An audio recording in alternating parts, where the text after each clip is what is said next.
Morning students. Second chapter है आपका Olympic movement. इसको थोड़ा सा डिस्कस करेंगे। पीडीएफ भी मिल जाएगी आपको, उसमें से आपने नोट्स बनाने हैं अपने और सपोर्ट मटेरियल से क्वेश्चंस देखने हैं। सेकंड चैप्टर आपका ओलंपिक मूवमेंट। ओलंपिक मूवमेंट मतलब ओलंपिक कब स्टार्ट हुआ, कैसे स्टार्ट हुआ, क्या इसकी हिस्ट्री रही है। मैंने आपको पहले ही बताया, आपके शुरू के 2 या 3 चैप्टर सिर्फ हिस्ट्री से रिलेटेड है। तो पहले सबसे पहले पढ़ते हैं ओलंपिक्स। ओलंपिक को देखो बेटा 2 पार्ट में डिवाइड किया गया। एक पहले होते थे, पुराने होते थे, पुरातत्व ओलंपिक बोलते हैं, तो उनको बोलते हैं एंशिएंट ओलंपिक्स। इंग्लिश में बोलते हैं एंशिएंट ओलंपिक्स, पुराने। जब नए स्टार्ट हुए तो उनको बोला गया मॉडर्न ओलंपिक। अब दोनों में डिफरेंस क्या है? पहली चीज, एंशिएंट ओलंपिक स्टार्ट कब हुए थे? 776 बीसी। ठीक है, बीसी मतलब बिफोर क्राइस्ट, और बीसीई लिखते हैं तो बिफोर कॉमन एरा, दोनों का मतलब एक ही होता है। 776 बीसी का मतलब क्या है कि आज हम 2020 में हैं, 2020 साल आप पीछे चले जाओ, उससे 776 साल और पीछे चले जाओ। ठीक है, ये इसका मतलब हुआ 776 प्लस 2020। अगर 2020 और आप 700 जोड़ सकते हो तो लगभग मैं 2800 साल पुरानी बात कर रहा हूँ। ठीक है, उस टाइम पे ओलंपिक स्टार्ट हुआ था 776 बीसी।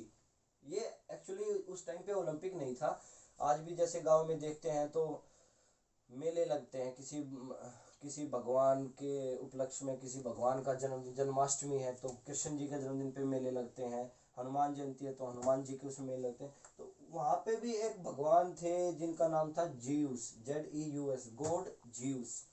तो इनके उपलक्ष्य में ये एक फेस्टिवल था, त्योहार था, रखा जाता था।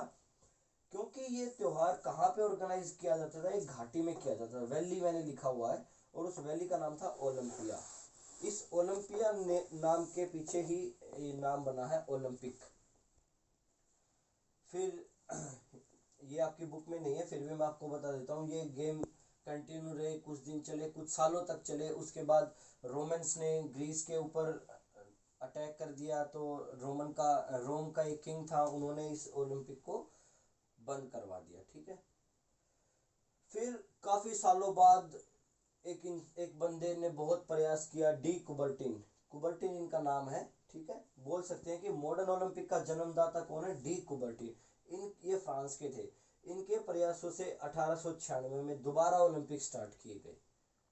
ओके, और फर्स्ट मॉडर्न ओलंपिक, इसमें 9 कंट्रीज ने पार्टिसिपेट किया। और फर्स्ट मॉडर्न ओलंपिक भी ग्रीस में ही हुए थे, एथेंस। एथेंस क्या है? ग्रीस का कैपिटल है।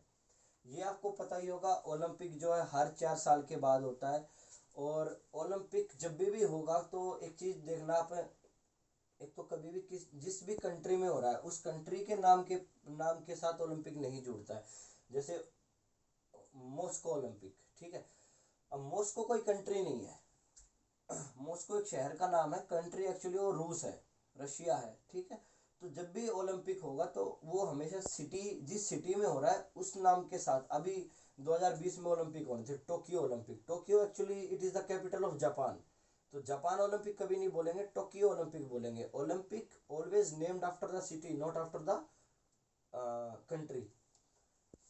फिर बात करते हैं ओलंपिक फ्लैग्स की। ओलंपिक फ्लैग कैसा होता है? जिसमें 5 इंटरलॉकिंग रिंग्स होते हैं, ऐसे छल्ले बने हुए होते हैं, वाइट बैकग्राउंड होता है इसका। और ये 5 इंटरलॉकिंग रिंग्स क्या दिखाते हैं? ये 5 महाद्वीपों को दर्शाते हैं, 5 कॉन्टिनेंट्स। ठीक है, Asia, Africa, north America, south America.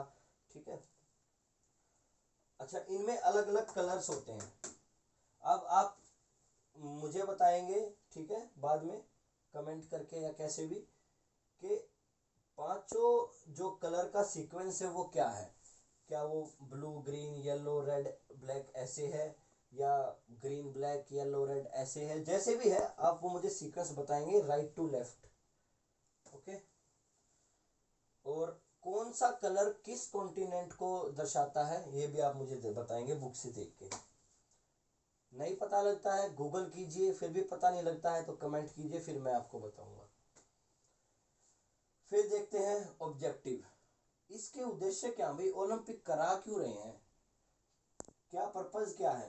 तो देखो, ओलंपिक का पर्पस डेवलप पर्सनालिटी। पर्सनालिटी आपकी बढ़ती है, कैरेक्टर आपका अच्छा होता है, फ्रेटर्निटी मतलब भाईचारा आपका बढ़ता है, डेवलप स्पोर्ट्स का डेवलपमेंट होता है, फ्रेंडशिप बढ़ती है, ठीक है, भेदभाव की भावना खत्म हो जाती है। ओलंपिक में देखो आप, अफ्रीका वाले काले लोग भी खेल रहे हैं, हमारे वाले ग्रे ब्राउन ब्राउन लोग भी, ग्रे वाले लोग भी खेल रहे हैं, और अमेरिका वाले ब्राउन बोलते हैं हम लोगों को, हम ब्राउन हैं, और ब्रिटिश वाले वाइट है, वाइट भी खेलते हैं, ब्राउन भी खेलते हैं और ब्लैक भी खेलते हैं। तो यहाँ पे डिस्क्रिमिनेशन मतलब भेदभाव खत्म हो जाता है। तो ये सब ऑब्जेक्टिव हैं इसके।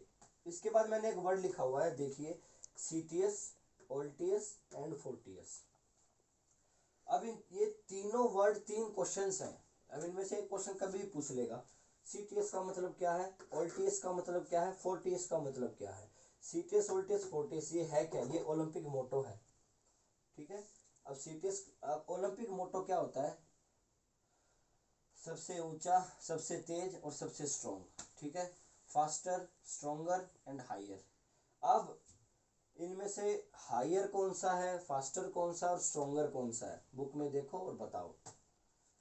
फिर बात करते हैं IOC. What is IOC? Indian Olympic committee, sorry not Indian, international Olympic committee. International Olympic committee ये बेटा वर्ल्ड लेवल पे ये सबसे बड़ी बॉडी होती है जो ओलंपिक्स को रेगुलेट करती है कि अगला ओलंपिक कहाँ होगा, उससे अगला ओलंपिक कहाँ होगा, कौन से गेम खेले जाएंगे, कौन से गेम को बाहर निकाला जाएगा। आप देखते हो ना कि कबड्डी इंडिया का नेशनल गेम कहा जाता है, वैसे हॉकी है मगर कबड्डी भी आप बोल सकते हो, वो भी एक काफ़ी बड़े लेवल पे खेला जाता है, लेकिन कबड्डी आज तक ओलंपिक में नहीं है। फुटबॉल, सबसे ज़्यादा देशों में फुटबॉल खेला जाता है, अभी तक ओलंपिक में नहीं है। पहले आया था, कभी निकाल दिया, उसके बाद अभी तक ओलंपिक में आया नहीं। क्रिकेट बहुत लोग खेलते हैं लेकिन अभी तक ओलंपिक में नहीं है। तो ओलंपिक में कौन से गेम रखे जाएंगे, किन को एक्सक्लूड किया जाएगा, किसको इंक्लूड किया जाएगा, ये सब आपका आईओसी डिसाइड करेगा, इंटरनेशनल ओलंपिक कमेटी, ठीक है, हाईएस्ट बॉडी फॉर ओलंपिक। इसका हेडक्वार्टर कहाँ है? स्विट्जरलैंड में एक जगह है, लोसाने, ठीक है, लोसाने स्विट्जरलैंड। फिर पैरा ओलंपिक्स। पैरा ओलंपिक्स पीछे हमने बात की थी पिछले चैप्टर में, स्पेशल लोगों के लिए, जो मेंटली रिटार्ड हैं, डिसेबल हैं, उन लोगों के लिए पैरा ओलंपिक्स किए जाते हैं, पैरा ओलंपिक्स करवाए जाते हैं। 1960 में पहली बार पैरा ओलंपिक्स करवाए गए थे, और इसका हेडक्वार्टर कहाँ है? जर्मनी में एक जगह है, बोन, बोन जर्मनी में। फिर IOA, Indian Olympic association. IOC पूरे वर्ल्ड को रेगुलेट करता है और आईओए इंडिया को रेगुलेट करता है। आईओए कंपटीशन कराता है, डिसाइड करता है कौन सा इंडिविजुअल के ओलंपिक खेलने जाएगा, कौन नहीं जाएगा, ये सब आईओए डिसाइड करता है। इंडियन ओलंपिक एसोसिएशन कब बना? 1927।